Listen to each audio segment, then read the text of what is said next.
नमस्कार, मैं हूं विवेक शर्मा और आप देख रहे हैं उत्तर बंगाल एवं सिक्किम का leading number 1 news channel SK live. आज के मुख्य समाचार के प्रस्तुत करता है संजीवनी फसल को सुरक्षा कवच किसानहरूको निम्ति वरदान। Webel computer training centre opposite Siliguri college, gate number 2, college Para, Siliguri. टीना का घर बनाने का टोटल समाधान, बाजार भाव से हमारे यहाँ किफायती दाम। International furniture, unbeatable price. Visit a Royal Oak store today. घर के फर्श की चमक को रखिए बरकरार जीप्स निमोल नीम हर्बल के साथ। At Veda School of Languages, PSL in association with HNA, Arms Incorporation, Japan. बस डाउनलोड करें और होलसेल में कपड़ों की शॉपिंग करें A से Z तक। सीआईएसएफ की फायरिंग में मारे गए लोगों की ऑटोप्सी रिपोर्ट में कई खुलासे। मतदान केंद्र में तैनात चुनाव कर्मियों से हुई पूछताछ। चौथे चरण के चुनाव में 10 अप्रैल को कूच बिहार के सीतलकुची विधानसभा केंद्र के 5/127 नंबर बूथ पर सीआईएसएफ के जवानों द्वारा की गई गोलीबारी में 4 लोगों की मौत की घटना को लेकर मंगलवार को कूच बिहार के जिला शासक कार्यालय में उस मतदान केंद्र के presiding officer Mohammad Abdul Rahman, first polling officer Abhijit Barman, second polling officer Dipendra Nath Roy, third polling officer Dilip Majumdar और आशा कर्मी मेंती रॉय को सुनवाई के लिए बुलाया गया। कूच बिहार के अतिरिक्त जिला शासक रीना जोशी के चैम्बर में सुनवाई हुई। सुनवाई के बाद इन चुनाव कर्मियों ने पत्रकारों को बताया कि उन्होंने जिला प्रशासन को लिखित रूप में अपनी अपनी बातें सौंप दी है। बता दें कि इस बीच मतदान के दिन सीआईएसएफ के जवानों द्वारा की गई गोलीबारी में मारे गए 4 लोगों के शवों की पोस्टमार्टम रिपोर्ट आ चुकी है। इसे लेकर राजनीति भी तेज हो गई है। मृतकों में एक की पीठ में गोली लगी है। इधर बंगाल के क्षेत्रीय पार्टियों का सवाल है कि जब सीआईएसएफ के जवान आत्मरक्षा में गोली चलाए तो उन्हें पीठ में गोली कैसे लगती है। मृतकों में एक हमीदुल मियां को पीछे से गोली मारी गई। सूत्रों ने बताया सीतलकुची में मृतक की ऑटोप्सी रिपोर्ट में इसका उल्लेख किया गया था। ऑटोप्सी रिपोर्ट में कुछ परेशान करने वाली जानकारियां सामने आई है। रिपोर्ट में कई अटकलें और सवाल भी छिपे हुए हैं। हमीदुल मियां की ऑटोप्सी रिपोर्ट सामने आने के बाद यह माना जा रहा है कि घटना के दौरान भागते समय उसे पीठ में गोली लगी थी। यही नहीं, हमीदुल की ऑटोप्सी रिपोर्ट में कहा गया है कि उसे एक मध्यम रेंज से गोली मारी गई थी, इसलिए हमीदुल की फायरिंग के दौरान जवानों के साथ हाथापाई की कोई संभावना नहीं दिखती है। इतना ही नहीं, भागते वक्त उसके जांघ की एक पसली टूट गई। फायरिंग के दौरान उनकी कमर के नीचे या शरीर में कोई गोली नहीं लगी। सभी को पीठ और सीने में मारा गया है। घटने में मारे जाने वाले चौथा व्यक्ति नूर आलम मियां था। उसे भी मिडिल रेंज से शूट किया गया। ইন্ডিভিজুয়াল জানতে পরে বাই রিটেল আমাদের কাছ থেকে গেছে ঘটনা। হ্যাঁ, আমাদের যতটুকু জানা ততটুকু জানিয়েছি। তো আমার বাড়ির দিকে আপনারা জানেন যে ওই সিধুকুচি অ্যাসেম্বলি 5/126 ইনসিডেন্ট ঘটেছিল। সে ব্যাপারে আমাদের এডিএম সাহেব ডেকেছিলেন। তো আমাদের যতটুকু জানার আর কি ততটুকু আমরা জানা না। এবং পরে আমাদের বললেন যে আপনারা আপনাদের বক্তব্যটা লিখিত আকারে আমাদের দিন, লিখিত আকারে দিয়ে আসছি। যতটুকু আমরা জানি তো মানে যে ঘটনা আসলেও আতঙ্কিত তো আছি, শারীরিকভাবে অসুস্থ হয়ে গেছে। আমরা ট্রিটমেন্ট। सिलीगुड़ी इंडोर स्टेडियम में फिर बनेगा सेफ होम। राज्य के साथ साथ सिलीगुड़ी में भी दिन प्रतिदिन बढ़ रहे कोरोना वायरस के मामले के मद्देनजर सिलीगुड़ी इंडोर स्टेडियम में फिर से सेफ होम क्वारंटाइन सेंटर चालू किया जा रहा है। पिछले वर्ष कोरोना के बढ़ते मामलों के बीच यहां सेफ होम बनाया गया था। गौरतलब है कि कोरोना के खात्मे के साथ इन सेफ होम को बंद कर दिया गया था। अब जबकि कोरोना वायरस की दूसरी लहर कहर बरपा रही है, ऐसी स्थिति में फिर से एक बार प्रशासन की ओर से सिलीगुड़ी इंडोर स्टेडियम में सेफ होम खोलने का निर्णय लिया गया है। इस बीच उत्तर बंगाल मेडिकल कॉलेज व अस्पताल में कोरोना वायरस को लेकर आयोजित अहम बैठक में फिर से सेफ होम को चालू करने का ऐलान किया गया था। कोरोना वैक्सीन लेने के लिए जलपाईगुड़ी अस्पताल में उमड़ी लोगों की भीड़। जलपाईगुड़ी सदर अस्पताल में बुधवार सुबह से कोरोना के वैक्सीन लेने वाले लोगों की लंबी कतारें देखी गई। बता दें कि कल वैक्सीन नहीं मिलने से कुछ लोगों ने जमकर विरोध प्रदर्शन किया था। इसे लेकर अस्पताल में काफी तनाव देखा गया। जलपाईगुड़ी जिला सदर अस्पताल में आज सुबह से वैक्सीन सेंटर में लोगों की लंबी लाइन देखी जा रही है। वैक्सीन लगवाने आए तापस साहा ने कहा कि कल वैक्सीन लगवाने आए थे पर उन्हें वैक्सीन नहीं मिली। उन्हें बिना वैक्सीन लगाए ही खाली हाथ लौटना पड़ा, इसलिए वे आज सुबह से लाइन में खड़े हैं। उन्होंने उम्मीद की है कि आज सभी को वैक्सीन मिलेगी। एक ही कतार में महिला और पुरुष खड़े हैं, कोई पहली बार तो कोई दूसरी बार की खुराक के लिए पहुंचे हैं। अस्पताल सूत्रों ने बताया कि सुबह 10 बजे से वैक्सीन देने का काम शुरू किया गया। বললাম কালকে তো 75 জনকে দেওয়া হয়েছে, পরে আবার যদি ওদের কাছে স্টক থাকে তারপরে ওরা বলছে যে আরো দিবে কিনা, এখন আমরা বুঝতে পারছি না আজকে কতজনকে দিবে। 5:30 থেকে দাঁড়িয়ে আছি আমি, আজকে নিয়ে 3 দিন। এবার লাইনে যতজন থাকছে 50 জনকে দিবে, আজকে ডিসাইড করা তো 50 জনকে দিচ্ছে। যদি 60 নম্বরে থাকি আমরা ঘুরে আসতে হচ্ছে। কালকে যেমন আমাদের 10 সুপার স্পেশালিটি হসপিটাল থেকে ঘুরে এসেছি। আগে আমরা 60 নম্বরে ছিলাম, তো 50 জন অবধি ফার্স্ট ডোজ দেওয়া হয়েছে, আর 150 জন মনে হয় সেকেন্ড ডোজ দিয়েছিল। বুঝতে পারছি না, কোনো সিস্টেম নেই, তো আমাদের দাঁড়িয়ে থাকতে হচ্ছে সকাল 5:30 থেকে এসে। সোশ্যাল ডিস্টেন্সিংটা একদম মেনটেন হচ্ছে, এটা দরকার। আর সবাই ঘাড়ের উপর লোক চলে আসছে, এটি হচ্ছে সব থেকে বেশি ডিফিকাল্টি। না, এখানে যেটা নিয়ম করে দিয়েছে যে 200 জন দেবে, 200 জনের পরে আর কেউ পাবে না, যেটা কি বলা আছে। 5:30 সকাল 5:30 লাইন দিয়েছি। আমি আজকে আসছি, কালকে আসছিলাম, কালকে এসে দেখি 150 জন হয়ে গেছে, তখন আমি ঘুরে চলে গেলাম। ভ্যাকসিন নিতে দাঁড়িয়ে তো 6টা থেকে লাইন, আমি লাইনে দাঁড় করিয়েছিলাম আমার হাজবেন্ডকে, এখন আমি আসলাম প্রথম ক্লাস। তো অনেক বড়, দেখা যাক পাই কিনা, পাইতে তো হবেই, ঘুরে যাবো না, আশা নিয়ে দাঁড়িয়ে আছি পাবো। আমি কালকেও এসেছিলাম, কালকে আমি 8টার দিকে এসে দেখি যে একটা লিস্ট করেছে ওরা, লিস্টের মধ্যে আমি 266 নাম্বারে, কিন্তু প্রথম লিস্ট যখন হলো ওদের কাছে ছিলাম, ওরা বলছে না প্রথম লিস্ট নাই। তারপরে করতে করতে দেখলাম আমার পক্ষে কেউ কোনো কথা বললো না, আমি দাঁড়ালাম ঠিকই, কিন্তু ওরা বললো যে আমরা 150 জনকে দেবো, তার বেশি দেবো না। তখন আমি বাড়ি চলে যাই। এই বয়সে আমি আজকে আবার এসেছি 7টার সময় এসে আমি হলো 100 জনের পিছনে দাঁড়িয়ে আছি। এখন জানি না এরা কি করবে। বিশাল আজকেও অবস্থা খুব খারাপ, আর লম্বা লাইন, সবাই পাবে একটু আশাবাদী। কেন আমরা বয়োজ্যেষ্ঠ, আমার বয়স হলো 63, এই বয়সে আমি 2 দিন এসে ঘুরে গেলাম, তা আজকে দেখি ফার্স্ট ডোজ। 4টার সময় আসছি, সোয়া 4টার সময়, 4টা আসতে বলছে, 4টার পর্যন্ত হয়েছে বাড়ি চেম্বারের বাড়ি। এখন দেখি ভগবান যে আশা হতে হবে। এরকম আমি কালকে আছি, পর্যন্ত দাঁড়িয়েছি, তারপর পাইনি। আজকে দেখি, চেষ্টা করি কি হয়।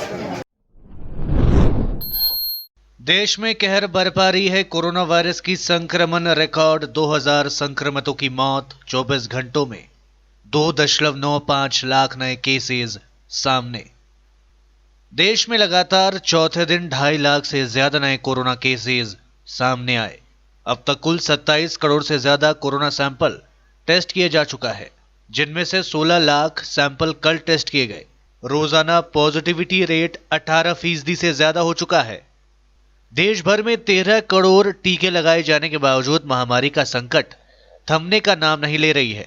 दूसरे दिन हर दिन कोरोना वायरस के आंकड़े नया रिकॉर्ड कायम कर रही है और लोगों के बीच डर का माहौल और आतंक का माहौल पैदा कर रही है। स्वास्थ्य मंत्रालय की ओर से जारी किए गए ताजा आंकड़ों के मुताबिक पिछले 24 घंटों में 2,95,041 नए कोरोना केसेस आए और 2023 संक्रमितों की जान चली गई। हालांकि 1,67,457 लोग कोरोना वायरस से ठीक भी हुए। इससे पहले शनिवार को 2,59,167 केसेस सामने आए थे। अब जानते हैं देश में आखिर कोरोना वायरस की स्थिति कैसी है। कुल कोरोना केस 1,56,16,130, कुल डिस्चार्ज 1,32,76,329, कुल एक्टिव केस 21,57,538, कुल मौत 1,82,553, कुल टीकाकरण 13,01,19,310 डोज दी गई। इस बीच पीएम नरेंद्र मोदी ने मंगलवार को राष्ट्र के नाम संदेश के दौरान राज्य सरकारों से श्रमिकों का भरोसा जगाए रखने की अपील की। उन्होंने कहा कि प्रयास ये भी है कि आर्थिक गतिविधियों और आजीविका कम से कम प्रभावित हो। विधान मार्केट व्यवसाय समिति ने कोरोना वायरस को लेकर चलाया जागरूकता अभियान। पूरे देश के साथ साथ पश्चिम बंगाल में भी कोरोना वायरस के मामले लगातार तेजी से बढ़ते जा रहे हैं। सिलीगुड़ी व उसके आसपास के क्षेत्रों में भी बड़ी तेजी से संक्रमण फैलता जा रहा है। इस विकट स्थिति को ध्यान में रखते हुए सिलीगुड़ी विधान मार्केट व्यवसाय समिति ने खरीदारों और विक्रेताओं को कोरोना वायरस के बारे में जागरूक करने की पहल शुरू कर दी है। इस बीच समिति के सदस्यों ने सिलीगुड़ी विधान मार्केट क्षेत्र में लोगों के बीच कोरोना वायरस को लेकर जागरूकता अभियान चलाया। इन लोगों ने दुकानदारों से अपील की कि वे बिना मास्क के किसी भी खरीदारों को सामान ना बेचे। কিছু দোকানদার তারা মুখে মাস্ক লাগাচ্ছে না এবং কিছু ক্রেতা আছে তারাও মুখে মাস্ক লাগাচ্ছে না। আমরা তাদেরকে সচেতন করার জন্য আজকে বেরিয়েছি। এটা দোকানদারকে আমাদের এটাই বক্তব্য যে তোমরা নিজেরাও মাস্ক লাগাও এবং ক্রেতাদেরকেও মাস্কটা লাগাতে পারো, প্লাস ডিস্টেন্স মেনটেন করুক, হ্যান্ড স্যানিটাইজার ইউজ করুক এবং দূরত্বটা বজিয়ে রাখুক। এটা আমরা সব দোকানদারকে বলার জন্য আজকে আমাদের র্যালিতে বেরিয়েছি। আমরা দোকানদারকে আমরা রিকোয়েস্ট করে বলছি যে তারা জানে আমাদের এইগুলো বিবেচনা করে। আইনের কোনো ব্যবস্থা করছে যারা অনেকেই দেখা যায় যে বিনা মাস্কে তো ঘুরে বেড়ায়। দেখুন আমরা তো কাস্টমারকে তো ফাইন করার আমাদের কোনো অধিকার নেই এবং প্রশাসনের সাথে আমরা রিকোয়েস্ট করতে পারি যে আপনারা মাস্কটা লাগান এবং মাস্কটা ইউজ করুন। দেখুন এই রোগটা তো ভয়াবহ রোগ, এই রোগটা তো কাউকে দেখে আসছে না। রোগটা তো মানে একটা ভাইরাস আসছে, এটা সবাই জানে। মরণ একটা রোগ আমাদের এখানে এসছে। আমরা চাই যাতে সবাই সচেতন থাকি এবং সুস্থ থাকতে গেলে আমাদেরকে ডিস্টেন্স মেনটেন করতে হবে, আমাদের হ্যান্ড सैनिटाइजर यूज़ करते हैं और मास्क पहनते हैं। क्या लगता है सिलीगुड़ी में वीकली लॉकडाउन होना चाहिए? देखिए लॉकडाउन इसका हल नहीं होगा क्योंकि लॉकडाउन तो इसका पहले भी हुआ है, कुछ हल हुआ ही नहीं है। लॉकडाउन करने से क्या होगा, देखिए बहुत आदमी जो है हालत ख़राब हो गया। 6 महीने में हम लोग का सबका हालत ख़राब हो गया। 6 महीने में जो लॉकडाउन था, बीच से लॉकडाउन होगा तो बहुत ख़राब हो जाएगा। अब लेते छोटा सा ब्रेक, फिर मिलेंगे ब्रेक के बाद। अब वक्त आ गया है अपने सपनों को एक नई पहचान देने का। वेबल कंप्यूटर ट्रेनिंग सेंटर आपके लिए लेके आए हैं डिप्लोमा एंड कोर्सेज जैसे English speaking course, software application, financial accounting, Tally, Java, HTML, DTP, C++, Python जैसे बहुत से कोर्सेज एंड डिप्लोमा। और आपको मिलेगा hologram sealed certificate government of West Bengal undertaking, जो आपके हर सपने को देगा एक नई उड़ान। Webel computer training centre, opposite Siliguri college, gate number 2, college Para, Siliguri. घर के फर्श की चमक को रखिए बरकरार जीप्स निमोल नीम हर्बल के साथ, क्योंकि निमोल हर्बल नीम घर को साफ ही नहीं रखता बल्कि 99.9% जर्म्स और बैक्टीरिया का जड़ से सफाया भी करता है। घर को स्वच्छ बनाइए, आप भी अपनाइए deeps Nimol.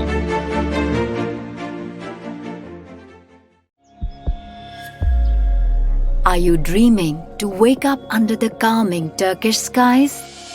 Make it a reality and bring home the Turkish collection from Royal Oak. Just a click away. International furniture, unbeatable price. Visit a Royal Oak store today.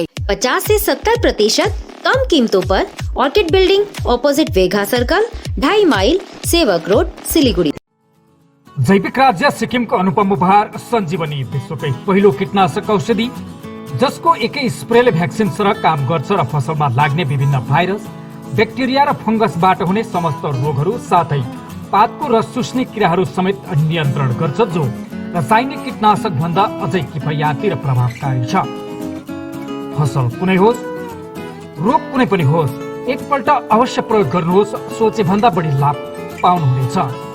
सञ्जीवनी फसलको सुरक्षा कवच, किसानहरूको निम्ति वरदान। Looking for an opportunity to work in Japan? We have exciting employment opportunities, especially in industries like nursing, caregiver, manufacturing and construction. Advantages of working in Japan: better pay packages, better quality of life, better employee welfare and protection, high professionalism and work ethics, respect and dignity of labor, learning the best technology in the world. That is where we come in at Veda School of Languages, VSL, in association with HNA Arms Incorporation, Japan. Call us at 9911 546021. क्या आपके कपड़ों का business है और आप दुकान में भीड़ भाड़ से बहुत परेशान हैं और सामान लाने का समय नहीं है? तो समझो आपकी टेंशन खत्म।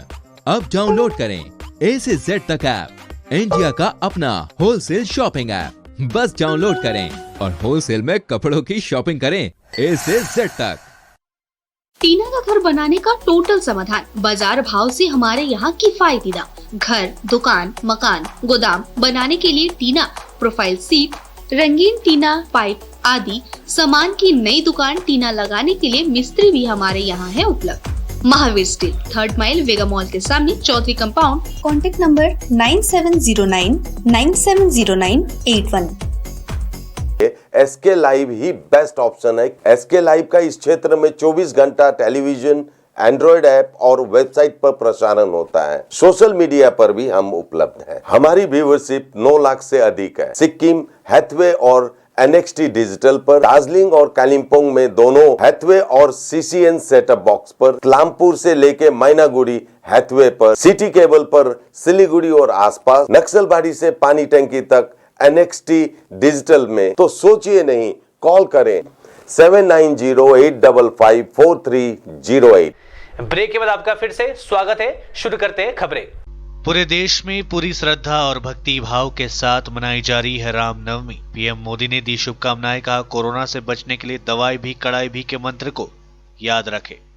आज पूरे देश में रामनवमी का त्योहार पूरी श्रद्धा और भक्ति भाव से मनाई जा रही है। इस बीच पीएम मोदी ने आज रामनवमी के अवसर पर देशवासियों को शुभकामनाएं दी। पीएम मोदी ने कोरोना के इस संकट काल में मर्यादा पुरुषोत्तम श्री राम के संदेश का जिक्र करते हुए कोरोना से बचने के उपायों का पालन करने का अनुरोध किया। उन्होंने कहा कि कोरोना वायरस के संकट काल में कोरोना से बचने के जो भी उपाय है, कृपया करके उनका पालन करें। दवाई भी कड़ाई भी के मंत्र को याद रखना चाहिए। No bridge no vote. Raiganj के खलसीहाट इलाके के लोगों ने चुनाव बहिष्कार का किया ऐलान। उत्तर दिनाजपुर जिले के 8 विधानसभा क्षेत्रों में 22 अप्रैल को वोट डाले जाएंगे। इससे ठीक पहले रायगंज ब्लॉक के 5 नंबर शेरपुर ग्राम पंचायत के खलसीहाट इलाके के लोगों ने पुल बनाने की मांग में चुनाव बहिष्कार का ऐलान किया है। ग्रामीणों ने आरोप लगाया कि अगर इस नदी पर पुल होता तो सड़क की दूरी 30 किलोमीटर से घटकर 8 किलोमीटर रह जाएगी। इस बीच नदी पर पुल बनाने की मांग को लेकर सैकड़ों ग्रामीणों ने प्रदर्शन करते हुए नो ब्रिज नो वोट का नारा लगाते हुए चुनाव बहिष्कार की घोषणा की। इन ग्रामीणों ने अपने सीने पर मैं वोट नहीं दे रहा हूं, मेरा परिवार भी वोट नहीं देगा का स्लोगन लिखी तख्तियां झुलाए हुए थे। इन लोगों ने कहा कि ग्राम पंचायत से लेकर विधानसभा और लोकसभा एक के बाद एक चुनाव आए पर गांव में पुल नहीं बना।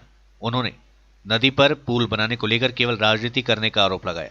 लोगों ने बताया, हर चुनाव से ठीक पहले प्रशासन के अधिकारी मिट्टी परीक्षण सहित पुल के निर्माण का पूर्वापेक्षण कर जाते हैं, पर मतदान समाप्त होने के बाद काम रुक जाता है। गौरतलब है कि शेरपुर, गोविंदपुर, लेनपारा, डांगीपारा, बरमपुर, खोसखा, गाम डांगी, बिंदोल, खलसी, मेहंदी ग्राम सहित लगभग 300 गांवों के हजारों लोग इस कुलिक नदी के दोनों किनारे पर बसे हैं। हर दिन हजारों लोग কুলিক নদী को पार करते हैं। সমস্যা আমাদের সবচেয়ে বড় যখন নদীটা ভরে যায় বন্যার সময় পুরো 3টা মাস, হ্যাঁ, আমাদের বাচ্চাগুলো যখন কেউ টেনে পড়ে 11-এ ওই রায়গঞ্জ পড়তে যায় তখন নদীটা ভরে গেলে নদীতে ভরা ভরা নদীতে নৌকাগুলো না কোনো সময় ডুবে যায়। আমরা ওখানে দাঁড়িয়ে থেকে কান্নাকাটি করি, আমার বাচ্চাটা কখন আসবে স্কুল থেকে, টিউশন থেকে কখন আসবে, কিন্তু এই বৃষ্টিটা হচ্ছে না। যখন নদীটা ভরে যায় তখন আসলে আপনারা দেখতে পাবেন একদম হাওয়া ছাড়ে, নৌকা কোনো সময় ভেসে নিয়ে চলে যায় ভর্তি বাচ্চা কাচ্চা নিয়ে। তখন যদি নৌকা ডুবে যায় কোনো ডুবুরি এসেও বাঁচাতে পারবে না, কোনো সরকারি কেউ বাঁচাতে পারবে না। আমাদের গ্রামের যত ছেলে ইয়ং ছেলেরা এই নৌকাতে চড়ে যাতায়াত করে। আমাদের সিদ্ধান্ত হলো আমরা ব্রিজ চাই, তবেই ভোট দেব। এবং আমরা এটাও বলছি শুধু বিধানসভাতে নিজেরা নিজের পরিবার ভোট দেব না তো বটেই, কিন্তু আগামী দিনে ততদিন পর্যন্ত আমরা ভোট দেব না যতদিন না এই আমাদের খলসিঘাটটা ব্রিজ হচ্ছে। কারণ আমাদের দেওয়ালে পিঠ থেকে গেছে। আমাদের এপারের ছেলেমেয়েরা, মায়েরা, কাকারা, জেঠেরা, বাচ্চারা আপনারা দেখতেই পাচ্ছেন, এরা প্রত্যেককে প্রতিনিয়ত হেফাজত অবস্থার মধ্য দিয়ে জেলা সদরে যাচ্ছে। ফলে আমরা কিন্তু অনড়। এই যে প্রখর রোদ্রে আমরা দাঁড়িয়েছি কেন? আমাদের বাড়ির মায়েরা এসেছেন, বোনেরা এসেছেন, দাদারা এসেছেন, বৃদ্ধ দাদুরা এসেছেন, আমরা ভোট দিচ্ছি না সেই জন্যই জানান দিতে। আমরা চাই প্রশাসন এটা দেখুক, আমাদের ব্রিজটা করে দিক। पेड़ पर फंदे से लटकता मिला शव, इलाके में दहशत।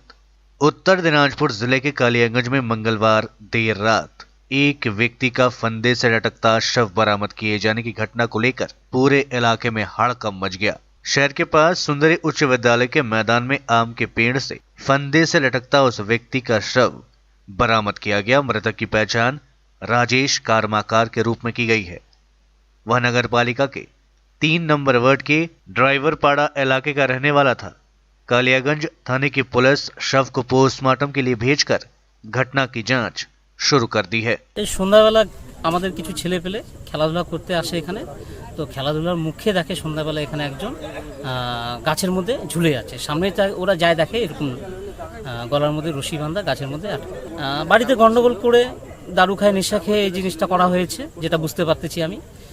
আর অ্যাকচুয়ালি এর আগেও অনেক দিন আগেও এনার মানে বাড়ি থেকে একটু বাড়ির প্রবলেম নিয়ে এদের স্বাভাবিক গন্ডগোল চলতেই আছে। এটাই শুনলাম আমি বাড়ি থেকে, যেটা উনি বাড়িতে বউকে দুপুরবেলা মেরেছে, ওনার বাড়ির ফ্যামিলির কাছে কথা শুনলাম। তো এখন সঠিকটা কি বলতে পারতেছি না। पश्चिम बंगाल में एक साथ कराए जा सकते हैं अंतिम 2 चरणों के मतदान, चुनाव आयोग से मिले संकेत। पश्चिम बंगाल में 5 चरणों के चुनाव हो चुके हैं और अभी 3 चरण के लिए वोटिंग होना बाकी है। इस बीच कोरोना के बढ़ते मामलों के बीच ऐसे सवाल उठ रहे हैं कि क्या बंगाल में बाकी चरणों के चुनावों को एक साथ नहीं कराया जा सकता। हालांकि पश्चिम बंगाल में चुनाव आयोग द्वारा नियुक्त चुनाव पर्यवेक्षकों ने इशारा किया है कि अंतिम के 2 चरणों के चुनाव एक साथ कराए जा सकते हैं। मंगलवार को इस मामले से परिचित एक सीनियर चुनाव अधिकारी ने कहा कि चुनाव पर्यवेक्षकों का कहना है कि अगर उन्हें अतिरिक्त सुरक्षा बल दिया जाए तो आखिर के 2 चरणों के चुनाव एक साथ कराए जा सकते हैं। बता दें कि बंगाल में 22 अप्रैल को 6ठे चरण के मतदान है, वहीं 26 को 7वें और 29 को 8वें चरण का मतदान होना बाकी है। आज के लिए बस इतना ही और खबरों के लिए देखते रहिए SK लाइव। आपका समय आपकी खबर। धन्यवाद।